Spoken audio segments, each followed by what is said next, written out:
तर इथे बघू शकता मी कढई घेतली आहे, त्याच्यामध्ये आपण पहिल्यांदा पाणी गरम करून घेऊया आणि पाण्यातच मी थोडंसं चवीनुसार मीठ टाकून घेतलेलं आहे आणि इथं मी बारीक रवा घेतलाय, तो आपल्याला त्याच्यामध्ये टाकून घ्यायचा आहे आणि रवा टाकलेला आपल्याला सगळं लगेच एकत्र लवकर मिक्स करायचं आहे, जेणेकरून रव्याच्या गाठी होणार नाहीत। थोडंसं मी वरून अजून एकदा पाणी टाकलेलं आहे आणि ते पाणी सुद्धा मी गरमच टाकलेलं आहे, थंड पाणी टाकायचं नाहीये। आणि इथे आपण हे 2 मिनिटं चांगलं शिजायला वाफेवरती ठेवूया। रवा आपण परतून घेत नाही म्हणून पाणी टाकून थोडंसं शिजून घ्यायचं आहे। तर आता हे 5 मिनिटं मी शिजून देते। तर इथे बघू शकता म्हणजे 5 मिनिटं नाही ठेवलं, 2 मिनिटं झालेले आहेत आणि आपला रवा चांगला असा मऊ लुसलुशीत शिजून तयार आहे। आता हा रवा आपण एका साईडला प्लेटमध्ये काढून थंड करायला ठेवूया। रवा आपल्याला पूर्णपैकी थंड करायचा आहे, म्हणून मी तर प्लेटमध्ये काढून थंड करण्यासाठी ठेवत आहे। पूर्ण असा थंड करून घेऊया आपण।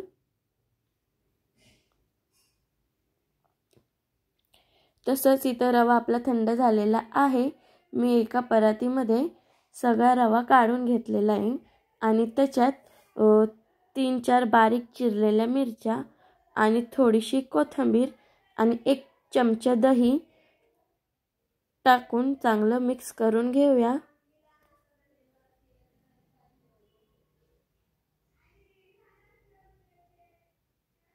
मस्त असं आपण हे चांगल्यापैकी मिक्स करून घेऊया। तर हे चांगलं असं मिक्स करून घेऊया आपण आणि ह्याचे वडे करायला आपल्याला एकदम सोपं आहे। तुम्ही झटपट हा नाश्ता घरी करू शकता आणि इथं सगळं असं मी मिक्स केलेलं आहे आणि आता आपण हे चांगलं वड्याच्या आकारासारखं करून घेऊया। तर इथे बघू शकता मी असं गोल केलेले आहेत आणि वड्याच्या आकारासारखे आपल्याला हे वळून घ्यायचे आहेत।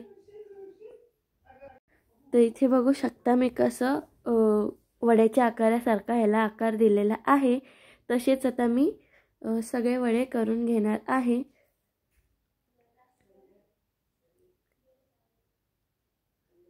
सगळे वडे आपण असे वड्याच्या आकारासारखे करून घेऊया।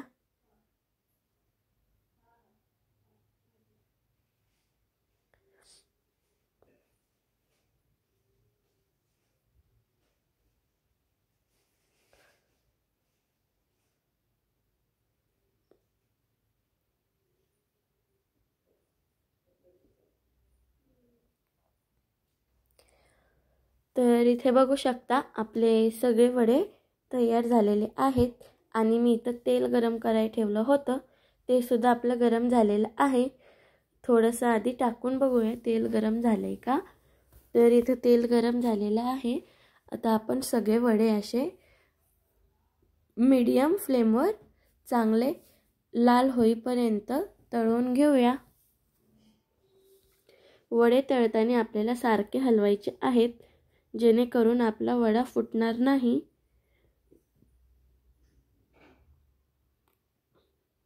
सारखे वडे आपल्याला पलटत राहायचे। जर एका साईडने आपण ठेवला तर वडा फुटू शकतो, म्हणून वडा आपण सारखा पलटून घेऊया। चांगला लाल असा होईपर्यंत आपण वडे तळून घेऊयात।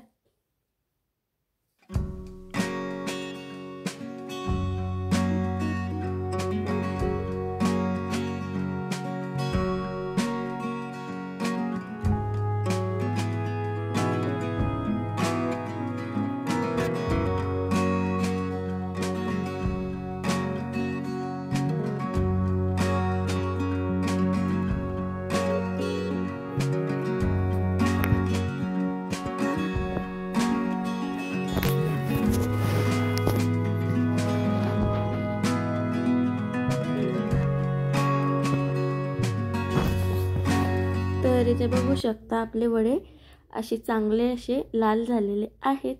तर आता आपण ते वडे साईडला काढून घेऊया। बघू शकता मस्त असे लाल असे आपले वडे झालेले आहेत, ते आपण साईडला काढून घेऊया। आणि इथं आपले वडे पूर्ण झालेले आहेत।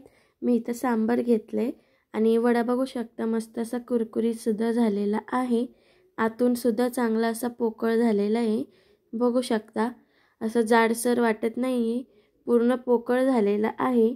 जसा आपला मेंदू वडा होतो तसाच रव्याचा सुद्धा मेंदू वडा चांगला झालेला आहे, पूर्ण असं पोकळ आहे, बघू शकता।